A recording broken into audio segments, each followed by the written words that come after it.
에베소서 2장은 크게 두 부분으로 나눌 수 있습니다.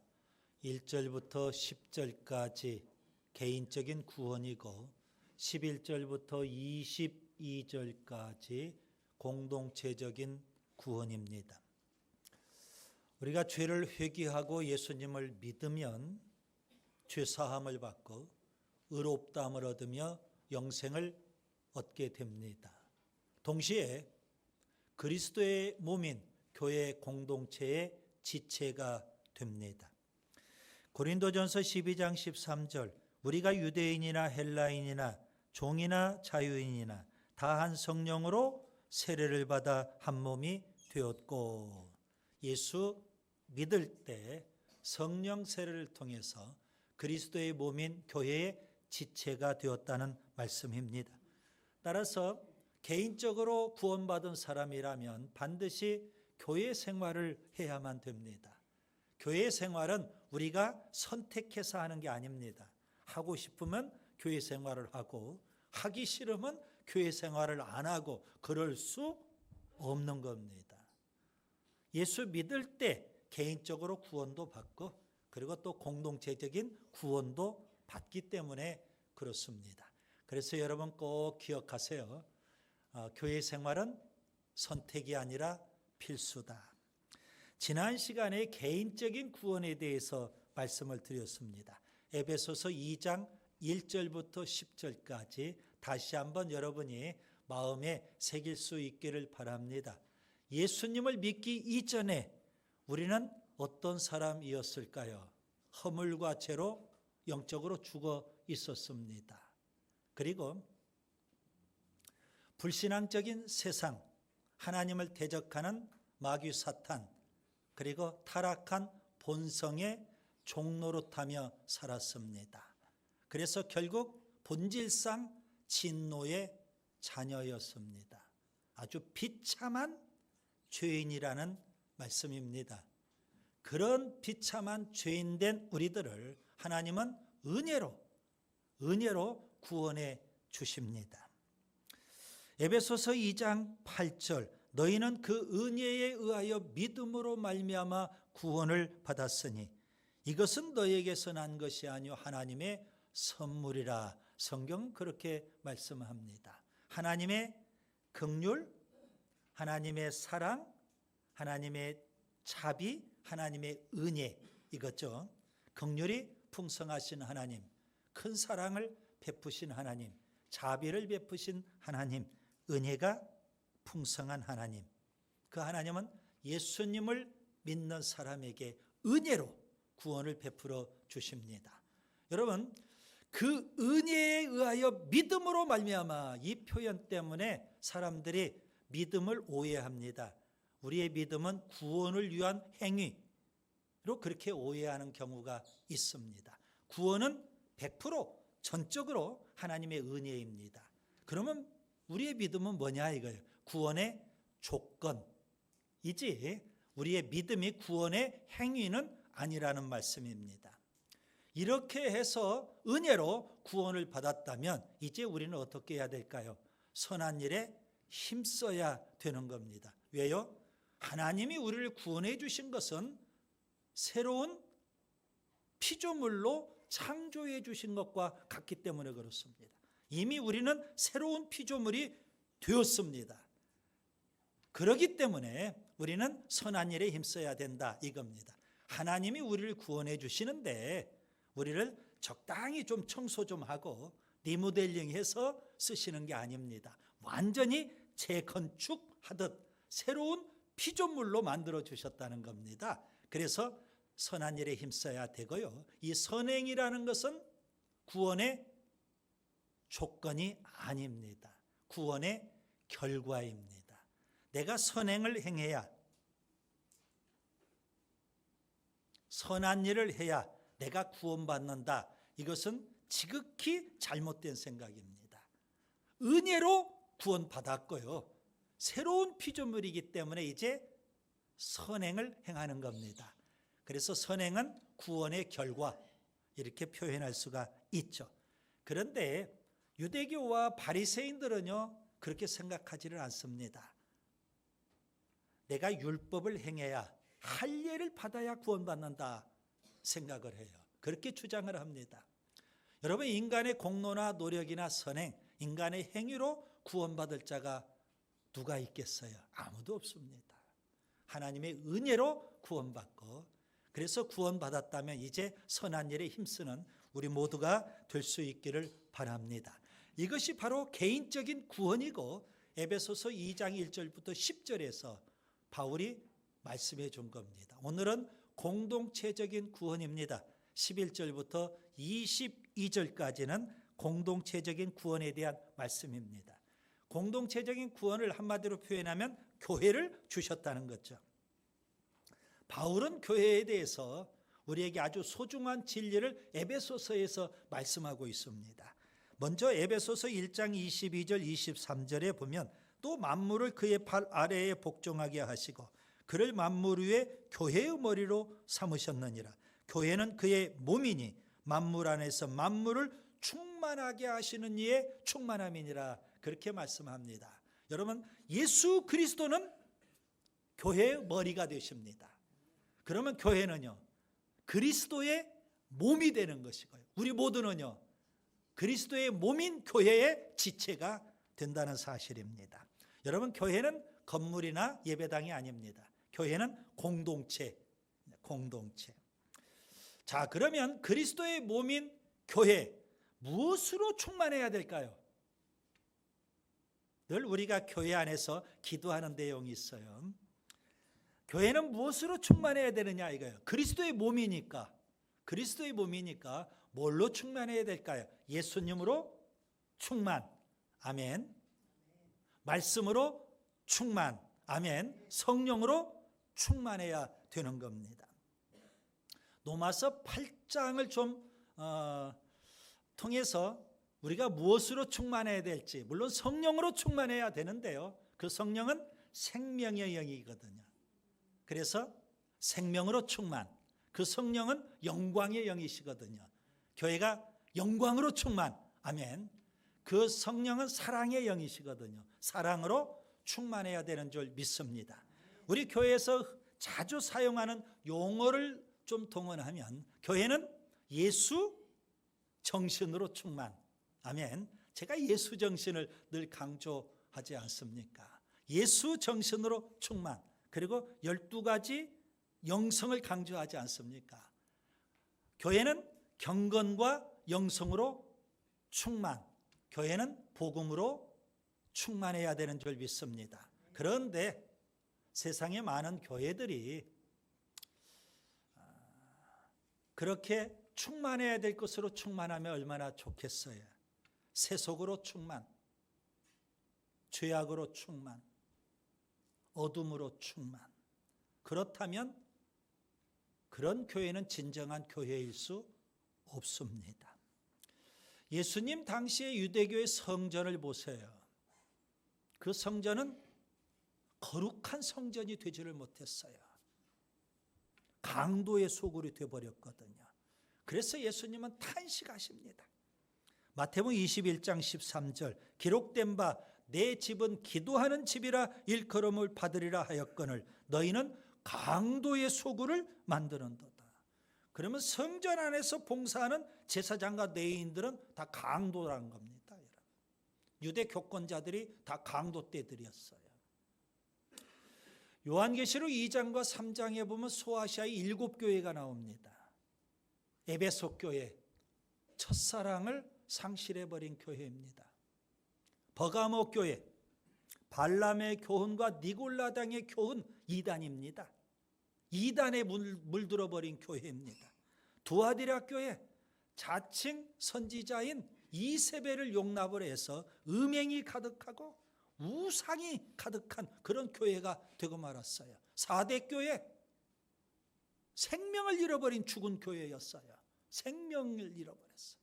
라오디게아 교회, 충만한 게 있었어요. 물질이 충만해요. 부요했어요.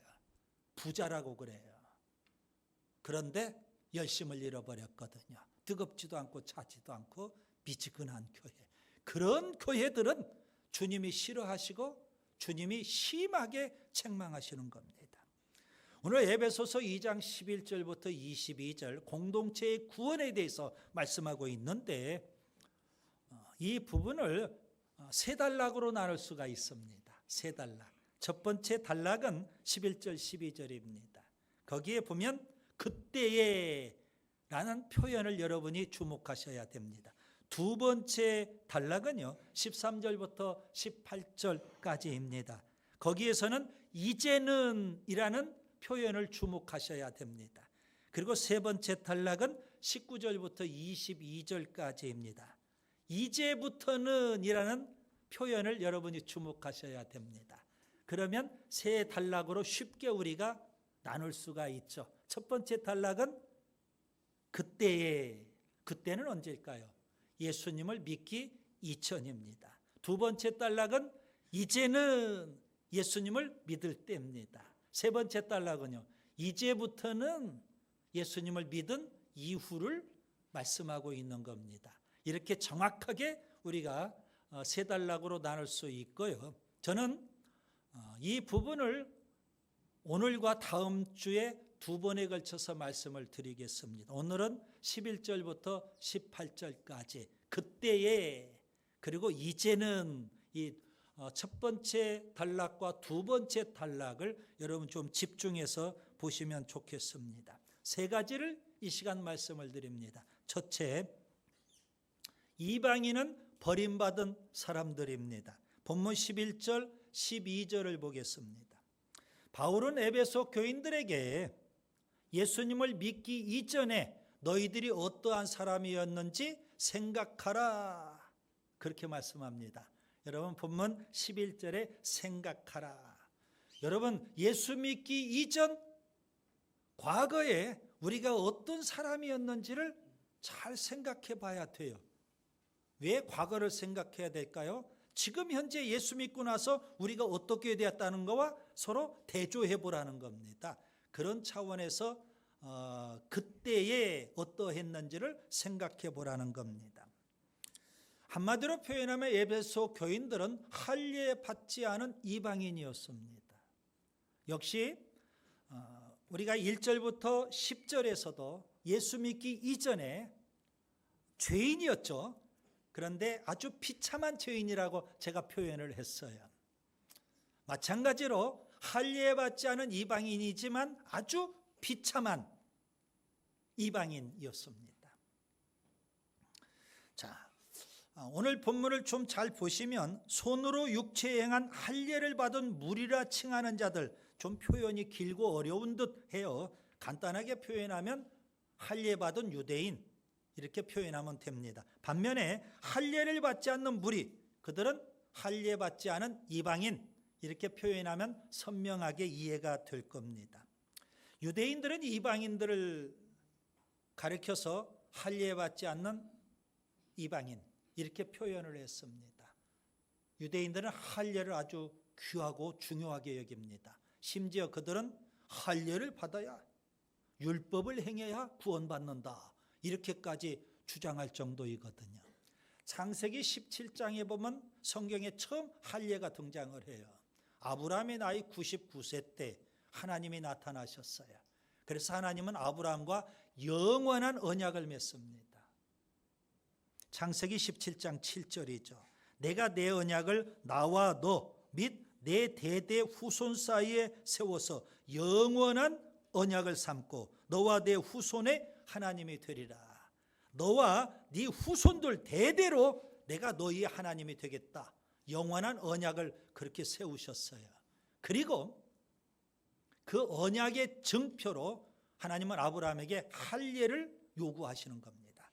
창세기 17장 9절과 10절입니다. 너는 내 언약을 지키고 내 후손도 대대로 지키라. 너희 중 남자는 다 할례를 받으라. 이것이 나와 너희와 너희 후손 사이에 지킬 내 언약이니라. 그래서 유대인들은 다 할례를 받습니다. 아브라함 이후 할례를 받아요. 그래서 우리는 할례 받은 백성, 유대인이라고 그들은 그렇게 표현을 해요. 반면에 이방인은 할례 받지 않는 이방인. 그러면 이방인들이 할례 받지 않았다는 것은 무슨 의미일까요? 단지 할례만 받지 않았다는 것을 의미하는 건 아닙니다. 그들이 할례를 받지 않았기 때문에 그들에게 어떤 상황이 놓여 있는지, 그들이 어떤 상황에 놓여 있는지를 오늘 바울은 11절, 12절에 자세히 설명하고 있습니다. 할례 받지 않은 이방인의 5가지 특징을 여러분이 좀 찾아보셔야 됩니다. 첫 번째 특징은 그리스도 밖의 사람입니다.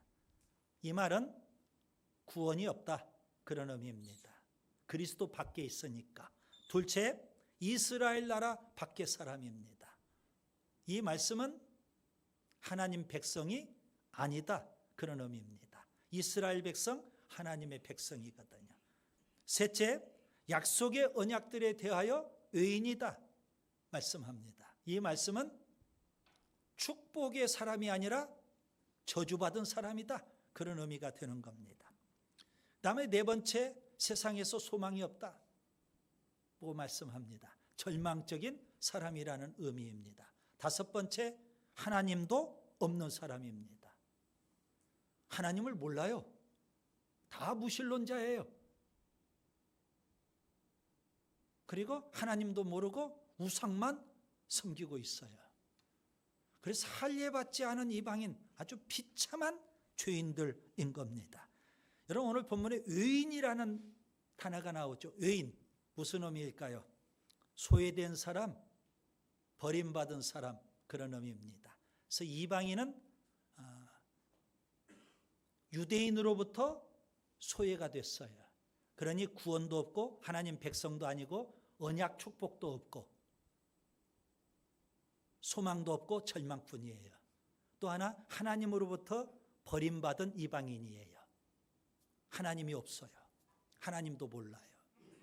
그래서 두 가지로 정리가 되겠죠. 유대인으로부터 소외된 이방인, 하나님으로부터 버림받은 이방인. 누가요? 예수 믿기 이전 우리 모두가 그랬어요. 에베소 교인들도 그렇더라는 겁니다. 둘째, 예수님은 우리의 화평이 되십니다. 본문 13절 14절을 보겠습니다.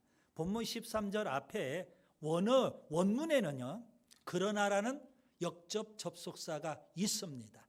우리 개역 개정판 성경에는 번역이 안 되어 있을 뿐입니다. 그러나가 있다는 건 무슨 말일까요? 앞선 단락과 11절 12절과 13절 14절은 완전히 대조가 되는 내용이라는 의미가 됩니다. 자, 앞선 단락에서 유대인으로부터 소외되고 하나님으로부터 버림받은 비참한 이방인인 그들이 이제는 어떻게 됐을까요? 이제는 어떻게 됐을까요? 바울은 간단하게 이렇게 정리를 해서 표현해 드릴 수 있죠. 바울은 이렇게 말합니다. 예수 그리스도의 피로 가까워졌다는 겁니다. 소외가 됐었는데 이방인 유대인으로부터, 하나님으로부터 멀리 있잖아요. 하나님으로부터 버림받았으니까. 그런데 예수 그리스도의 피로 가까워졌다. 그 예수님은 우리의 화평이시다, 이렇게 표현해요. 예수님의 십자가의 피, 예수님은 이 땅에 오셔서 유대인이든 이방인이든 상관없이 모든 사람들의 죄를 지고 십자가에 죽으셨어요. 예수님 왜 십자가에 죽으셨을까요? 오늘 문맥을 통해서 우리가 답을 한번 찾아보셔야 돼요. 예수님은 왜 십자가에 죽으셨을까요? 물론 개인적으로 구원을 주시기 위하여, 공동체적인 구원을 주시기 위하여이겠죠. 그런데 오늘 본문에 있는 표현을 통해서 우리가 답을 찾으면 예수님은 화평을 위해서 십자가에 죽으신 거예요. 화평을 위해서. 그래서 바울은 본문 14절에 그리스도는 우리의 화평이신지라 그렇게 말씀합니다. 여기 14절 그는, 이걸 강조하고 있는 겁니다. 그는, 우리가 읽을 때 그렇게 읽으셔야 돼요. 그는 우리의 화평이신지라. 그를 강조했다는 건 무슨 의미일까요? 오직 그리스도만이 우리의 화평이시다. 우리의 화평은 오직 그리스도이신 겁니다. 자, 그러면 예수 그리스도께서 십자가를 통해서 이루신 화평은 어떤 화평일까요? 두 가지입니다. 여러분, 십자가는 가로막대기도 있고 세로막대기로 구성되어 있죠. 그래서 두 가지 화평을 이루십니다. 하나는 수평적인 관계의 화평이라고 표현할 수 있죠. 본문 14절, 15절에서 그걸 설명하고 있습니다. 유대인과 이방인 사이의 화평입니다. 사람과 사람 사이의 화평이죠. 예수 믿기 이전에 유대인과 이방인 사이에는 중간에 막힌 담이 있었어요. 그래서 서로 원수지간입니다. 사람과 사람 사이에 담이 있어요. 그래서 서로 갈등을 빚고 사는 겁니다. 원수처럼. 그런데 예수님 십자가의 죽으심으로 중간에 막힌 담을 헐어버리셨습니다. 그리고 새로운 사람을 만드셨어요. 그 새로운 사람을 한 세 사람 이렇게 표현하고 있는 겁니다. 과거에는 유대인이냐 이방인이냐 서로 중간에 막힌 담이 있고 원수처럼 살았는데 예수님은 그 담을 헐어버리시고 십자가로 그리고 새로운 한 사람을 만드셨어요. 여러분, 그게 바로 본문 15절에 한 세 사람, 본문 16절에 한 몸이라고 했죠. 교회를 가리키는 겁니다. 예수님은 십자가의 죽으심으로 유대인과 이방인 사이를 화평하게 하시고 한 세 사람, 교회 공동체를 이루신 줄 믿습니다. 또 하나의 화평이 있습니다. 수직적인 관계의 화평입니다. 본문 16절부터 18절이 설명하고 있습니다. 하나님과 사람 사이의 화평입니다. 유대인이든 이방인이든 모든 사람이 다 죄인이죠. 그 죄 때문에 하나님과 우리 사이는요, 하나님과 사람 사이는 원수지간이 되었습니다. 하나님의 진노를 받아 마땅한 죄인들이라는 의미이죠. 그런데 예수님이 이 땅에 오셔서 우리 모든 죄를 지시고 십자가에 죽으심으로 하나님과 사람 사이 화평을 이루어 주신 겁니다. 그래서 한 세 사람 된 교회가 이제 하나님 앞에 나아갈 수 있다. 본문 18절에 그렇게 말씀하고 있죠. 하나님 앞에 나아갈 수가 있게 되었습니다. 원수였었는데 예수님 십자가로 화평을 이루셔서 하나님 앞에 나아갈 수 있게 되었고요. 심지어 우리가 나아가게 되는 그 하나님은 어떤 분이라고 되어 있어요? 아버지라고 표현합니다. 그러면 하나님과 우리 사이는 이제 부자지간이 되는 겁니다. 원수지간이 아니라 예수님의 십자가로 부모와 자녀 관계가 되는 겁니다. 예수님은 우리의 화평이십니다. 십자가로 사람과 사람 사이의 화평, 하나님과 사람 사이의 화평을 이루신 줄 믿습니다. 셋째, 교회는 한 세 사람입니다. 한 세 사람. 오늘 설교 제목이기도 하죠. 대부분 사람들은요, 사람을 구분할 때 무엇과 뭘로 구분할까요? 남자와 여자 이렇게 구분을 합니다. 가장 쉬운 구분법이죠. 남자와 여자. 창세기 1장 27절에 보면 하나님께서 우주 만물을 창조하실 때 6일째 되는 날 사람을 창조하셨습니다. 하나님이 자기 형상 곧 하나님의 형상대로 사람을 창조하시되 남자와 여자를 창조하시고, 하나님은 누구와 누구를 창조하셨다고요? 남자와 여자를 창조하셨어요. 그래서 사람을 구분할 때 남자, 여자 이렇게 구분을 해요. 그런데 현대인들은 좀 교만해서 아니면 성경에 대해서 무지해서 사람을 달리 구분을 하려고 해요. 남자와 여자 사이에 중간 사람이 있대요. 남자 같은 여자가 있고 여자 같은 남자가 있다. 이렇게 구분을 하려고 해요. 그러나 여러분, 그러한 구분법은 비성경적입니다. 성경은 분명 남자와 여자 이렇게 구분을 했거든요. 자, 그런 구분법이 있을 뿐 아니라 성경을 또 우리가 깊이 연구하다 보면 또 다른 구분법이 있습니다. 남자와 여자 말고 무슨 또 다른 구분법이 있을까요? 예수님이 오시기 전 구약시대 때는 유대인, 이방인 혹은 유대인, 헬라인. 헬라인은 이방인을 대표하는 사람입니다. 그래서 유대인과 이방인 이렇게 구분을 했어요. 그런데 예수님이 오신 이후에 예수님이 십자가에 죽으시고 새로운 한 사람을 창조하셨거든요. 그래서 구분법이 좀 달라졌어요. 구약에는 유대인, 이방인이었는데 신약에 오면 유대인, 이방인, 그 다음에 한 세 사람인 교회, 이겁니다. 그래서 세 가지로 구분을 하게 되는 겁니다. 유대인이냐, 이방인이냐, 교회냐. 여러분 소속을 좀 분명히 하세요. 여러분은 유대인입니까? 우리 가운데 유대인은 없어요. 여러분 이방인입니까? 다 이방인이죠. 할례받지 않은 이방인.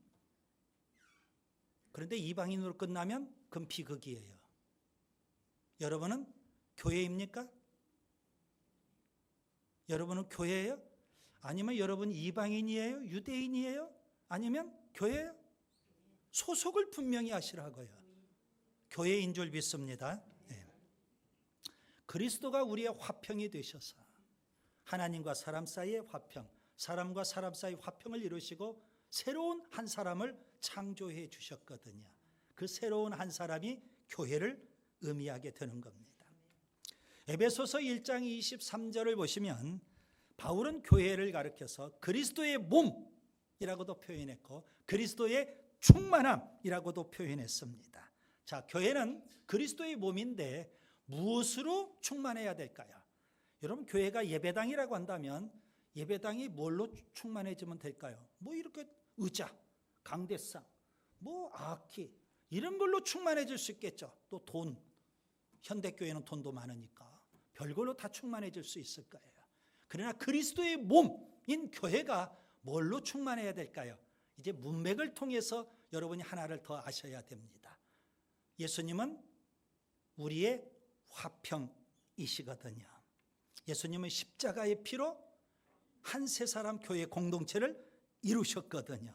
따라서 교회는 그리스도의 화평으로 충만한 공동체가 되어야 하는 줄 믿습니다. 그리스도의 화평으로 충만해야 돼요.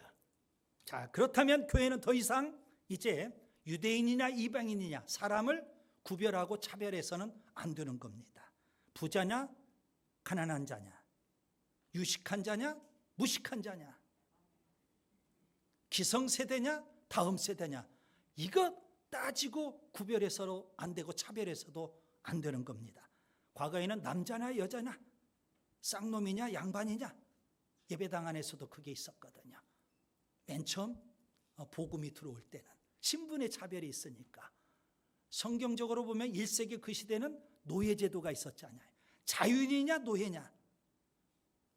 교회 안에서는 그런 차별이 다 철폐가 되는 겁니다. 예수님은 우리의 화평이시니까. 예수님의 화평으로 충만한 공동체는 절대 사람을 차별하지도 않고 사람을 무시하지도 않습니다. 모든 사람이 다 VIP, 다 소중하고 귀한 거예요. 장로님이 귀한 것처럼 지난주에 등록한 새가족도 다 소중하고 귀해요. 기성세대가 헌신했기 때문에 귀한 것처럼 다음 세대도 소중하고 귀하다는 말씀입니다. 자, 교회는 그리스도의 화평으로 충만할 뿐만 아니라 이제는요 그 화평을 널리 전하는 공동체가 되어야 합니다. 본문 17절을 보세요. 또 오셔서 먼 데 있는 너희에게 평안을 전하시고 가까운 데 있는 자들에게도 평안을 전하셨다 그랬습니다.